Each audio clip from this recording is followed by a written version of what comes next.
요한복음 5장 1절에서 9절 말씀. 그 후에 유대인의 명절이 되어 예수님께서 예루살렘에 올라가시니라. 예루살렘에 있는 양문 곁에 히브리 말로 베데스다라 하는 못이 있는데 거기 행각 5이 있고 그 안에 많은 병자, 맹인, 다리 저는 사람, 혈기 마른 사람들이 누워 물의 움직임을 기다리니 이는 천사가 가끔 못에 내려와 물을 움직이게 하는데 움직인 후에 먼저 들어가는 자는 어떤 병에 걸렸든지 낫게 되밀어라. 거기 38배 된 병자가 있더라. 예수께서 그 누운 것을 보시고 병이 벌써 오래된 줄 아시고 이르시되 내가 낫고자 하느냐? 병자가 대답하되 주여 물이 움직일 때에 나를 못에 넣어주는 사람이 없어 내가 가는 동안에 다른 사람이 먼저 내려가나이다. 예수께서 이르시되 일어나 내 자리를 들고 걸어가라 하시니 그 사람이 곧 나아서 자리를 들고 걸어가니라. 예루살렘에 베데스다란 이름의 연못이 있었습니다. 그 연못에는 신비한 치료의 힘이 있다고 하는 전설로 소문난 연못이었습니다. 가끔 천사가 내려와 물을 움직이게 하는데 그때 제일 먼저 들어간 병자는 치료된다는 것이었습니다.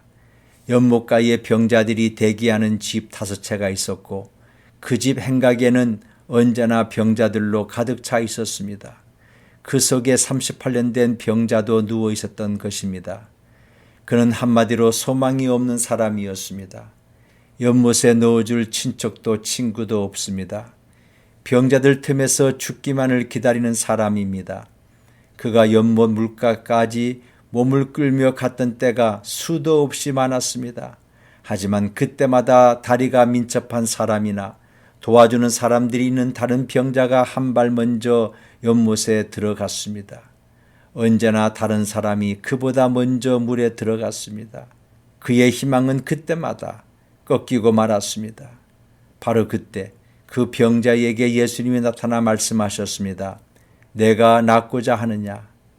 이 물음은 어떻게 보면 싱거운 질문 같습니다. 그러나 예수님의 이 질문에는 깊은 뜻이 들어 있습니다. 예수님은 그의 육신의 병만 보고 있는 것이 아니라 그의 죄를 보시고 구원의 문제를 질문하고 있는 것입니다.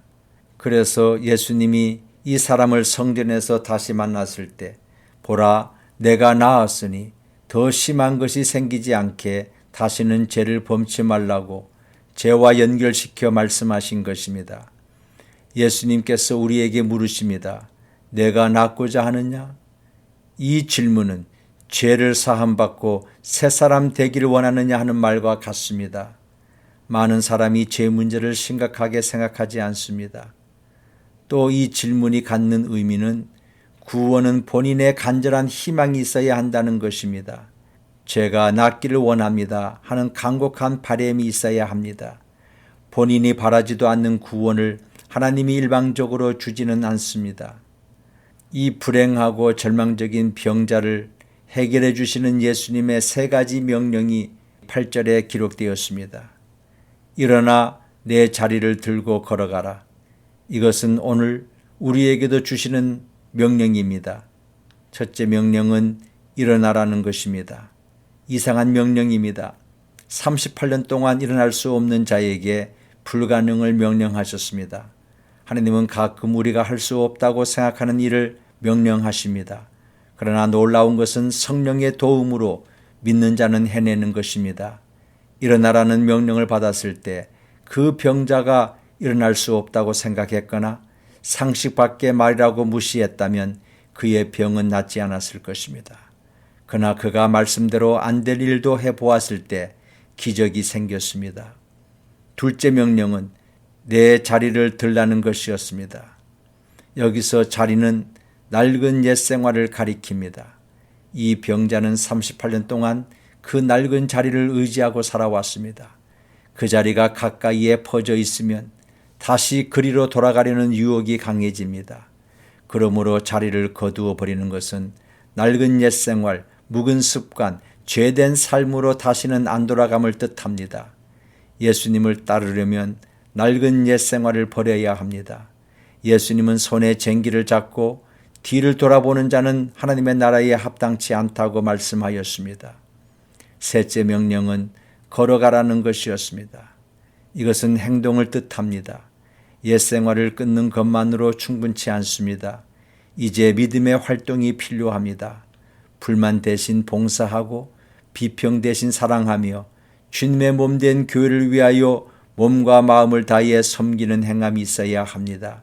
실제로 치료되는 사람들, 곧 기쁨과 능력을 받게 되는 사람들은 모두가 마음으로만 믿는 것이 아니라 행동하면서 무엇인가 뜻있고 가치 있는 일을 주님을 위하여 실천하는 사람임을 알 수 있습니다. 병든 영혼은 대체로 아무것도 하지 않는 사람입니다. 이렇게 고침을 받은 사람을 예수님이 며칠 후 성전에서 우연히 만났습니다. 그가 성전에 와 있었던 것은 감사의 예배를 드리기 위해서일 것입니다. 그는 육신의 병뿐만 아니라 새 사람이 되었습니다.